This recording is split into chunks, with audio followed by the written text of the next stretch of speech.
Hi everyone and welcome back. My name's Alison, the online piano and the online violin tutor. In this video I'm going to be going through lesson 18 from Learn to Play the Piano book 2, which is the book that you see behind me. This book is a follow-on from Learn to Play the Piano book 1, and I'll put links to all those videos, which are lessons 1 to 10, in the description bar directly underneath this video. I will also put links to all the videos in this book, book 2, which are lessons 11 to 20. They'll all be in the description bar underneath as well. The book that I've got sitting on the piano behind me is a 100% downloadable book, which means no matter where you are in the world, you can download a copy and print it out. This one is just one that I printed out at home, and the link to where you can buy that book will either be coming up above my head now, or I'll put a link in the description bar directly underneath this video, so go and check there for more info. So let's get cracking with lesson 18. So lesson 18 is all about key signatures. Now this might be a bit of a complicated kind of area to discuss, which is why I've got a whole page of writing here, and there are some tests that come later on as well, but I've tried to explain it the best I can in this book. But if I just gloss over what I've got here, a key signature is a set of sharp or flat cymbals placed together on the stave or staff at the start of the piece of music after the treble clef. For example, your key signature would be here. So just after the treble clef or bass clef, and your key signature would be the sharps or flats that you've got there. So in this book, there are key signatures that are associated with the 6 scales. So a scale and a key signature are pretty much exactly the same thing. So think of a scale as the physical form of a key signature. So if we were in the key of D major, you know from your scale that you've got that F sharp and C sharp. So the key of D is going to have an F sharp and C sharp in. So basically the bottom line is, if someone said to you that they were playing a piece of music in the key of D, they're playing all of the notes in that scale of D major, but kind of all jumbled up in a different order to create the tune that they want to make. So for example, Twinkle Twinkle Little Star, there is actually a version of this later on in this book, but if someone says they want to play it in the key of D major, number one, you have to remember that an F is now an F sharp, a C is now a C sharp, and they're going to be playing all of the notes in the scale of D major, just sort of jumbled up in a different order and a different rhythm to create the tune of Twinkle Twinkle Little Star.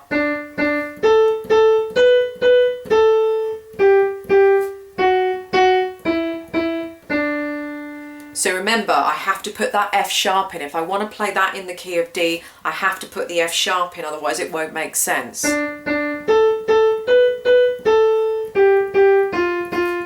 So you can hear that doesn't make sense. So we put the F sharp in. So that's all all it means is that if something's in a different key, the key is associated with the scale. So if you know the scale, you'll be able to understand and play pieces of music in different keys. And why pieces of music are in different keys? Well, they are just for various reasons, but it normally depends on the composer, what kind of piece you're composing. Some key signatures do sound slightly different to other ones. Something might sound better composed in the key of G than it does in the key of D. But in this book, we're just doing the 6 scales and the 6 key signatures that go along with it. And then as we go further up the books, we'll add in more keys. So again, please read this bit of information here, because it does explain it pretty well, I think. So any questions, you can always feel free to ask me. So on page 22, key signatures. Below are the key signatures for each of the 6 scales that we've been learning. So the key of C doesn't have any sharps and flats in, as we know, so we don't have any sharps and flats. The key of D major, you know that when you play your scale, apart from starting on and ending on D, you've got to put in an F sharp and a C sharp. So we put in an F sharp and a C sharp, and they look like that. So I know we haven't got on to reading music yet, but we'll do that all in the next book. If you can at least start to recognise these, so when you see 2 sharps, you know that you're in the key of D major, then that will help you and all start to come together as we move on and get more advanced. But it's all step by step at the moment. Key of F major has 1 flat because you know you have a B flat in there. The key of G major, you know that you have an F sharp in there, so there's an F sharp for the treble clef, F sharp for the bass clef. A minor Now this is where it gets a little bit complicated, but I'd like you to just kind of go with this for the moment, and book 3 will develop on from this. So I don't want to confuse things too much, but you might notice in the key of A minor that there is actually a G sharp. So why isn't there a G sharp in the key of A minor? But it's got to do with the fact that when we play our scales in A minor, the scales I'm teaching you are called harmonic minors, and this is where we get to the 7th note and we raise it. So there's no sharp or flat in the key of A minor. So technically, A natural minor, which some of you may have heard of, would be. So they're natural minor scales. Natural minor scales just play all of the notes in that minor scale, so starting on A, B, C, D, E, and it plays whatever's in the key signature. So if there's nothing in the key signature, it doesn't play anything in the key signature. In the UK, mostly we do harmonics. That's harmonic minor scales. So that's when you get to the 7th note, 1, 2, 3, 4, 5, 6, and instead of playing the 7th note, we raise the 7th note. So this is why I'm doing harmonic minors, and this is why you might find some other sharps or flats that aren't actually in the key signature. So don't worry if you didn't understand any of that. There was a reason why I didn't kind of mention that in the book. That is briefly why, but it's not important really. I don't think it's important that you don't know that piece of information, because there's so much more that you have to understand before you can really understand that point. So don't worry about it. You're not missing out on anything, and don't worry if you don't understand. So D minor, again, you might have recognized that not only do you have a B flat, which is there, but you also have a C sharp. That's because the natural minor scale would be what it says in the key signature.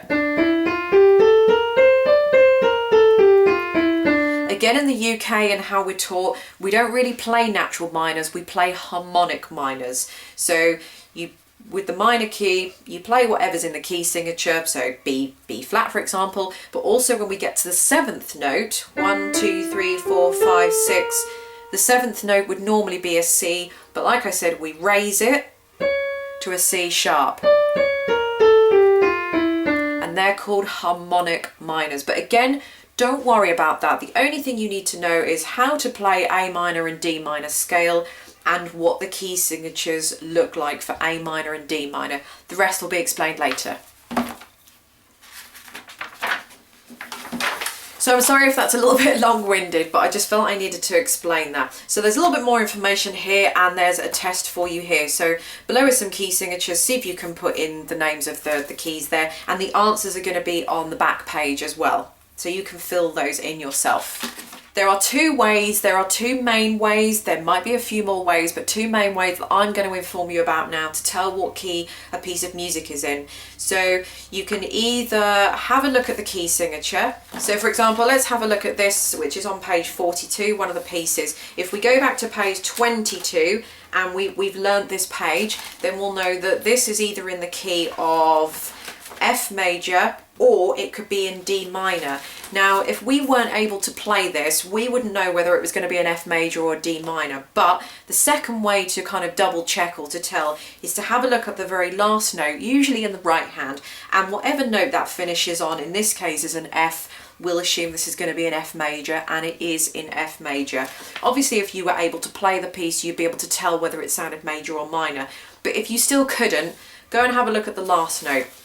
So what we do is we just have a look at the key signature. So we've got 2 sharps. So we know that that would be from page 22 in D major. There is a minor key that this could be in as well that we haven't done yet in this book. But just to double check, the last note finishes on D. So we can assume that's in D major.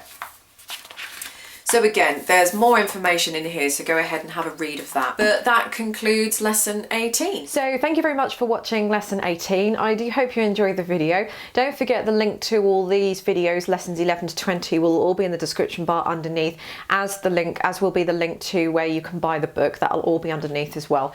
So thank you for watching, and I look forward to seeing you in lesson 19.